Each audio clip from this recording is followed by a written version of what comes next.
this video, we are going to discuss about probably the most important and most widely used technical indicator called moving averages. Moving averages are essentially trend following indicators, and as you can guess from the names, they are nothing but the average of the price for a given period.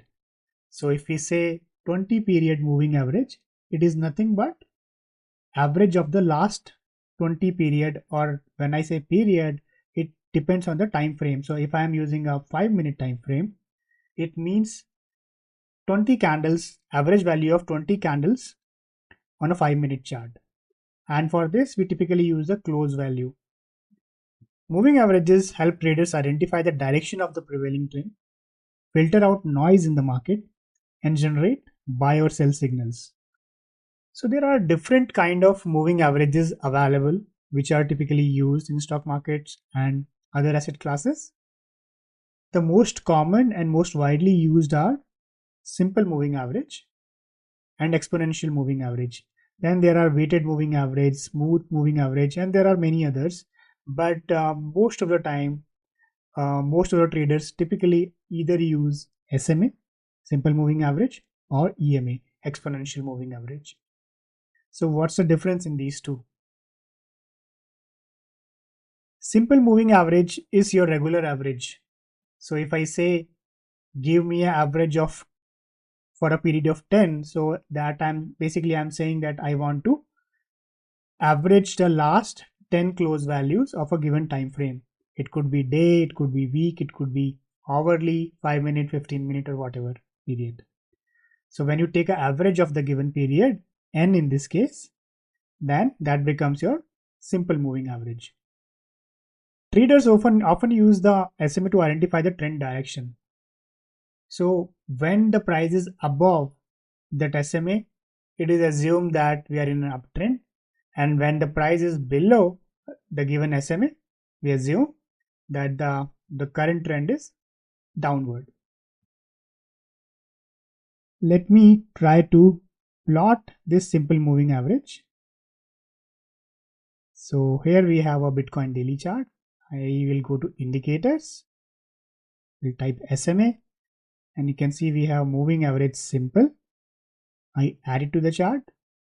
So by default, it has given me a 9 period SMA. As you can see in the settings, period length is 9. So it essentially means it is taking the average for the last 9 days, because this is a daily chart, close values of the previous 9 days, and it plots them on the chart. So here you can see this moving average is plotted for you. So that's the reason you don't need to worry about how any technical indicator is calculated. You might want to just know it for information purpose, but you don't really have to worry about knowing the details of how it is calculated, as long as you understand how it works and what exactly it calculates. So this is your simple moving average.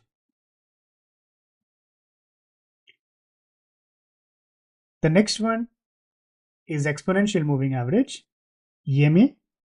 It is a type of moving average that places greater weight on the more recent data points.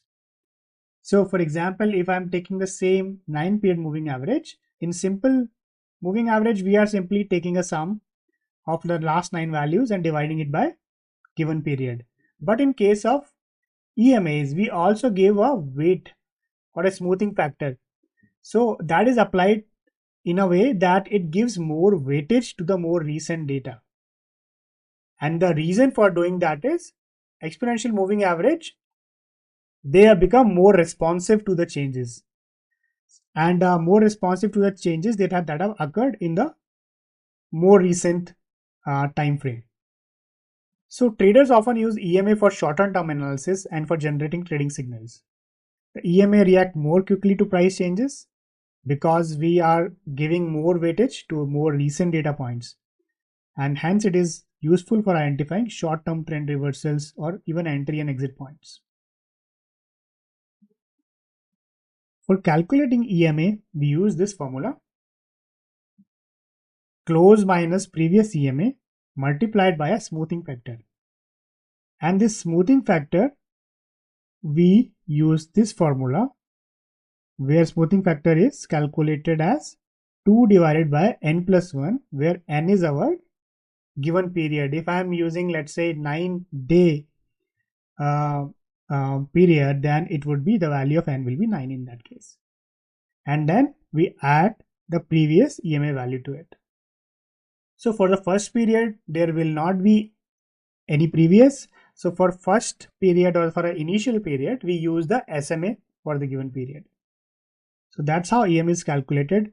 Again, you don't really have to remember this or understand, just know that EMA is different from SMA in a way that it gives more weightage to more recent data. Hence, it's more responsive to recent price changes. And because of that reason, it works better for smaller time frames.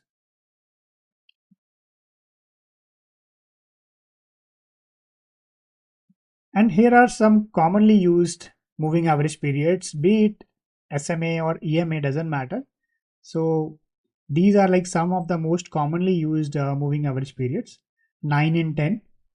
As you can see, the default was 9 when we've just plotted the chart. A lot of people use 10, and that could be like 10-day moving or 9-day, 9-week, 10-week. It depends basically on what kind of trading you do. If you do intraday trading, you might be using 5-minute, 15-minute chart, even hourly charts. If you are into swing trading, you might be using hourly chart, 4-hour chart, daily charts. And if you are into kind of positional trading for longer period, you might be using daily, weekly, monthly kind of charts. So it depends basically what kind of trading you are doing.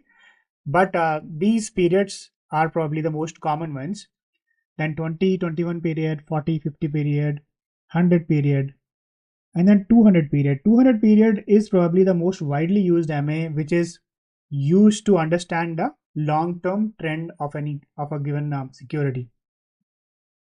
So 200 period is very important because a lot of people are watching it, be it the retail traders or even like large institutions. Everybody watches that 200 period. It could be a 200 day, 200 week, and when a price closes above a 200 period, it is assumed the price might be changing trend from downtrend to uptrend, and stays above 200 period, it is assumed that the price is an uptrend.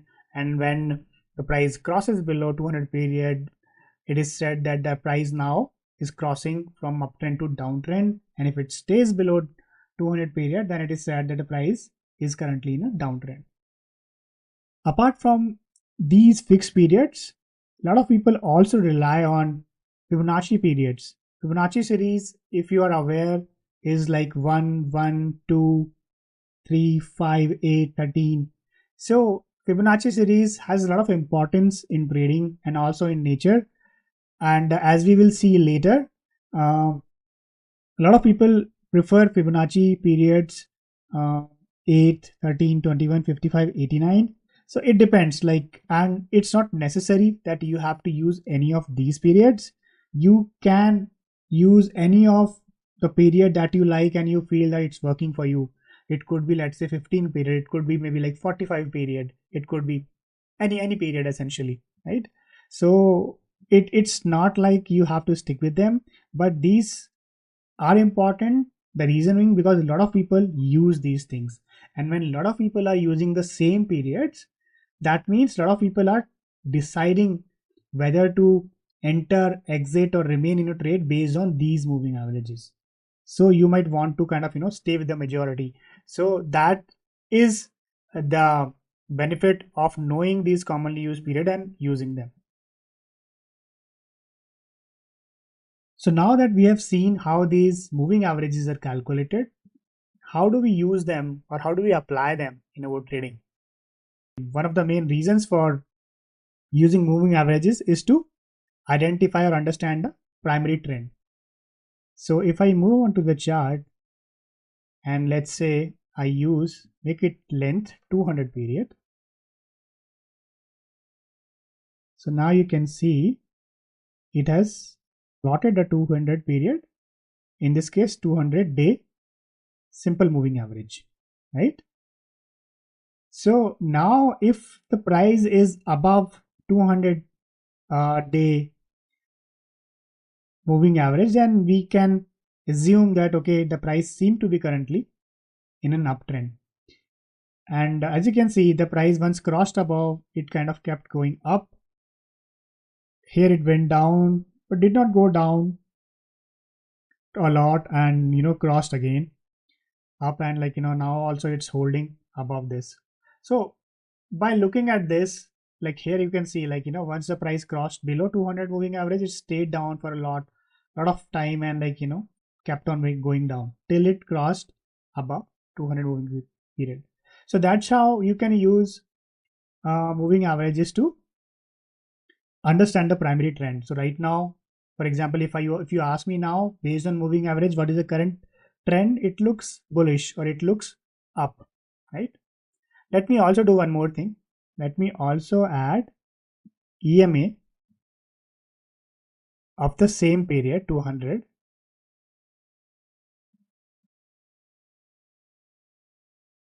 Okay, let me also change the color to red so it's more easy to differentiate.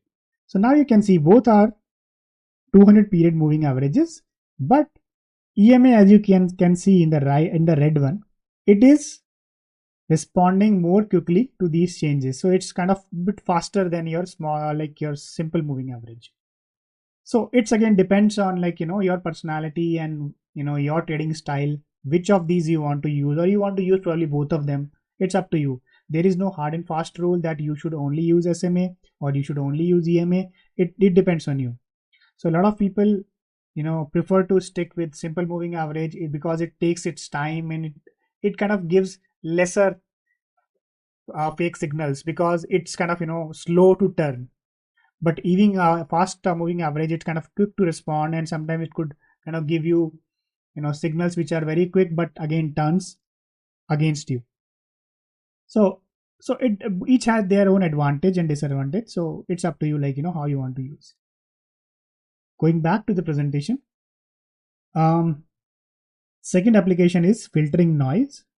So if I'm using, let me disable both these things. If I'm just looking at this chart on its own, right, without any indicator, then here you can see 2-month prices going up, coming down, green bar, red bars, and in this region, I could feel that there is a very strong red bar here, and with the volume, lot of volume. So I might feel that okay, maybe I should, the trend is now changing. But so there is basically what I'm trying to say is there is a lot of noise here. But if I plot a moving average here, I can see that yeah, I mean even though this has all happened, there is so much of noise, but the trend still remains up. The price kind of came down a bit and then kept moving up as long as the price stayed above this moving average. So that's how you can use moving averages to filter out the noise. Third, moving averages often act as dynamic support and resistance in trending markets. This is important that this happens in trending markets, and could be up and down. When the market is sideways or very slow to move, then these support and resistance may not work that well. Now let me show you.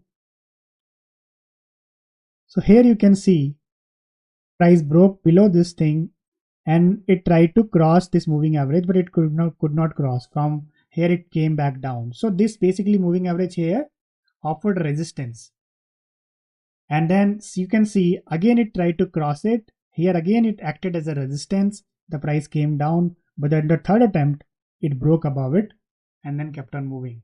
So now if you let me use a smaller period moving average to show you how this behaves in a trending market. So here you can see now it is you can see that this is a clear uptrend here, and once this uptrend started, it has taken support on this here, 1 point, here, here, here, here.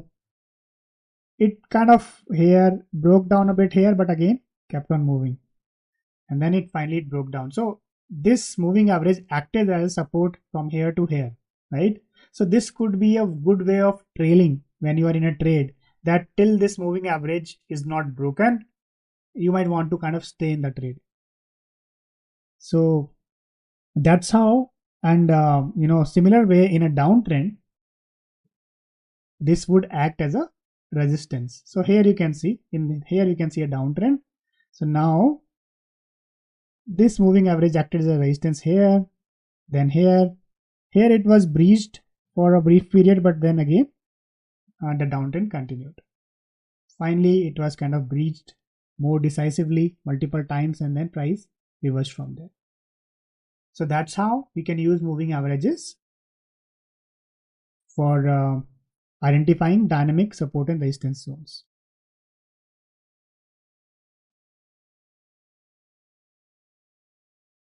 Another important application of moving averages is to generate buy and sell signals. So one common way of doing it is MA crossover. So for MA crossover, we use two moving averages. One of them is fast, and when fast essentially mean a smaller period time frame, smaller period moving average, and then a slow moving average, which is a longer period moving average. So let me go to the chart. So now I already have 20 period SMA apply to this. Let me also add, let's say, 50 period. These are some random moving averages I'm taking.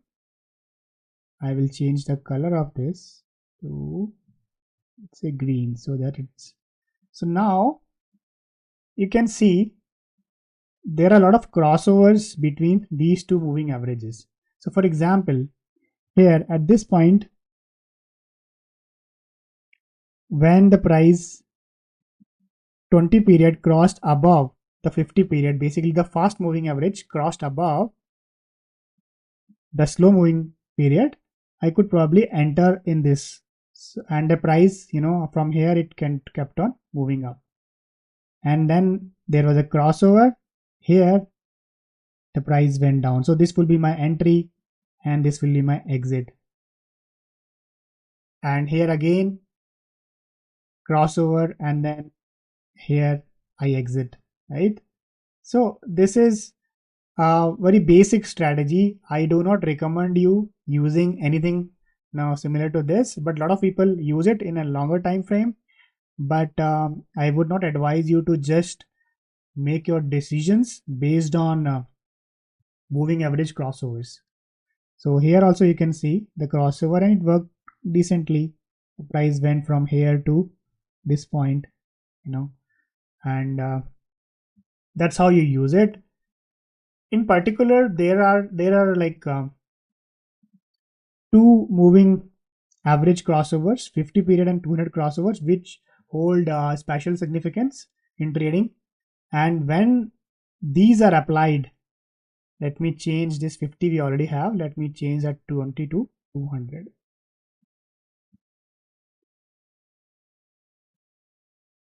Okay, so now when a 50 period moving average crosses below 200-day moving average, it is called death crossover, because it is assumed that now the given asset or security might be going in a bear phase or a downtrend.